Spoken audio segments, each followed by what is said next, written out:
खन्थाइनि मुं गोरोन्थि। खन्थाइखौ लिरहरदों बिरसिराम बसुमतारी आरो खन्थाइखौ आवरायदों आं अनजालि स्वर्गियारिया।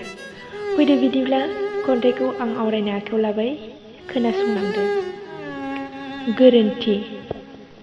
अखाफोर गावदां मोनाबिलि समाव सिजौ गुदियाव गुगुरु हान्थु खेरायना जेवारि फोजोंना आरज गाबदोंमोन आं सुखु गोजोन मोनगोन सानना। समायना मन्दिर मोखांनि थानसालियाव जेरिंथिंबो फोजोंदोंमोन आं जोंथि आलारि। नाथाय दान्दिसेनि बारहुंखा बार मोदाय बारदै सिख्ला बारलांना हुखोमोरलांबाय आंनि जोंथि आलारिखौ।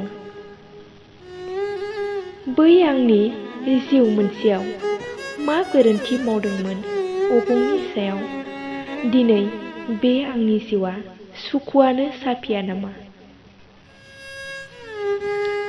दुखुआल' मानो आंनि आंगो, दुखुआल' मानो आवग्रियो गोरबोखौ। बुजिनो हाला मोनथिनो मोनला आंदि मा गोरोन्थि मावदोंमोन। बे जिउ आरो जोनोम मोनसेयाव दुखुनि अनगायै सुखुखौ बे जोनोमाव जिउ जोबब्लाबो मोननाय नंला नामा आं? जायनि थाखाय आं दिनै दुखुथिया जिउखौ लानानै बे बुहुमाव मोदै फसरदों। इयुननि थाखाय हांमा सुरै सुरै गाबदों।